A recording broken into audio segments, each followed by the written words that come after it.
About half of the oxygen that you are breathing right now is made in the ocean. And last year, scientists found that some of it is made 3 kilometres down in total darkness by microbes that live on the seabed. We had no idea about any of this before then. Now, next month, the United Nations International Seabed Authority, I'm just going to call it ISA from now on, they are deciding whether they will let industrial rigs strip minerals out of the seabed. But is that a good idea when it turns out we know so little about it? Surely there are smarter options. What do we even need those minerals for anyway? Well, let's talk about it.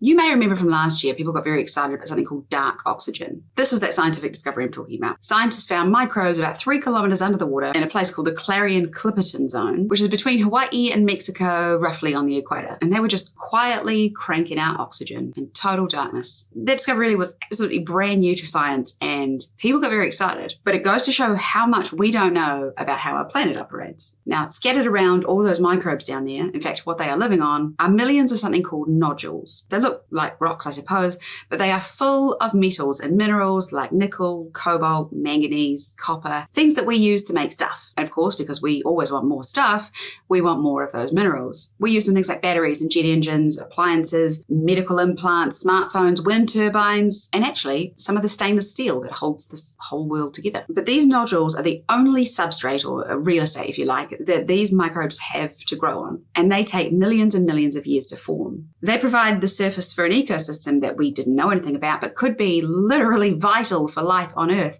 We don't know. And we don't know what other species are down there either. I mean, recent studies have discovered species like ghostly glass corals, different species of sea cucumber, the cutest animal on Earth, of course, technically known as the Dumbo octopus. And down in the area, there are at least 2 deep sea coral species that aren't found anywhere else that we know about. Most of these species are endemic to this area, so once they are scraped clean, they are gone forever. Mining plans basically involve sucking up the top 10 centimetres or so of the seabed, shredding everything that lives on it or in it, and blasting the leftovers back into the water. There have been lots of tank tests that show that plume of dust that floats away can extend for hundreds of kilometres and can blanket corals and other ecosystems, smothers sponges and filter feeders and possibly more of those newly found oxygen-making machines. Now, nodules aren't the only prize on the ocean floor, of course. There are things called cobalt-rich crusts, which are exactly what they sound like. It's a very thin, rock-hard skin of more minerals like cobalt, nickel, and platinum, and they cover some undersea mountains. They grow about 1 millimetre every million or so years. And then there are the undersea chimneys that you've probably seen in David Attenborough films. And they are formed by hydrothermal vents where hot water comes out of the Earth's crust, and they are absolutely packed with copper and gold and zinc. Again, things that are very helpful for us. But mining would completely destroy those structures that species like yeti crabs and giant tube worms and scaly-foot snails and other extremophiles live in. And whilst those species may not have the nicest sounding names, I will give you that, they still deserve our protection. Not to mention, again, we don't know much about them yet. And as a last point, disturbing the abyss, which is a great movie, recommend actually, it also risks releasing some of the 92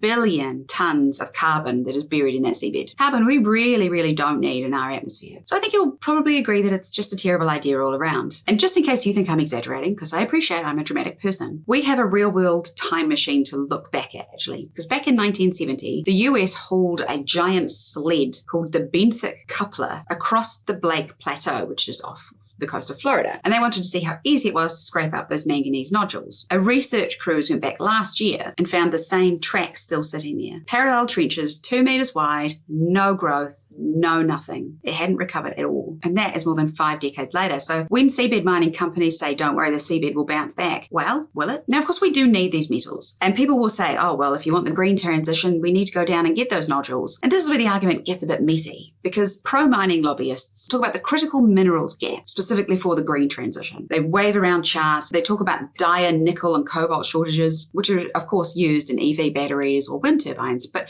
what they forget to mention quite often is that those very same metals feed the military supply chain. So jet engine superalloys, armor-piercing rounds, missile guidance systems. I'm going to call that the red transition, as in the transition to red mist, Maybe that's too dark. But battery chemistry is actually moving away from a lot of these minerals, right? So Tesla has already shifted a lot of its standard range cars to lithium iron phosphate cells, which don't need cobalt and use far less nickel. Chinese manufacturers are rolling out battery packs that dodge all of them altogether. And the EU already has some legislation in place requiring that manufacturers have already recycled nickel and cobalt into their battery packs by 2031. For as many dire reports out there saying that we don't have enough minerals, there are an equal number of reports for saying that we do. Because land reserves aren't running out either. There was a report done by the International Energy Agency just last year, which stated that existing mines plus some of the projects that are currently under construction, they can meet projected demand quite easily through 2040. And that's without considering that we're definitely going to get better at recycling and we are definitely going to have innovation in chemistry. So why is everybody panicking? Well, as usual, follow the money, right? You've got these deep sea mining startups that are talking about feeding the EV boom and that they're here for the green transition.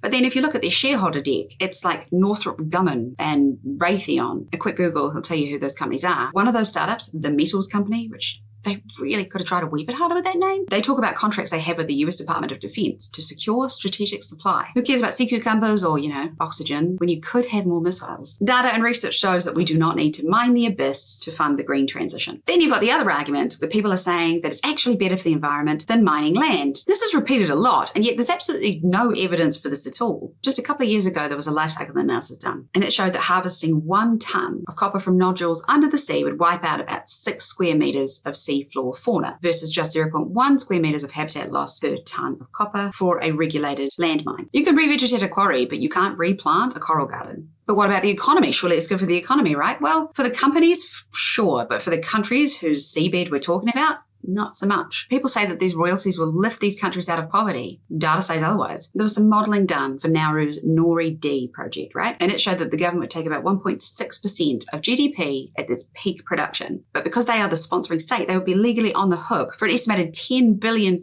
in worst case scenario liability, which is more than their entire annual economy. So who wants to mine and who doesn't? Well, surprisingly, there's quite a few Pacific islands that are on board with this.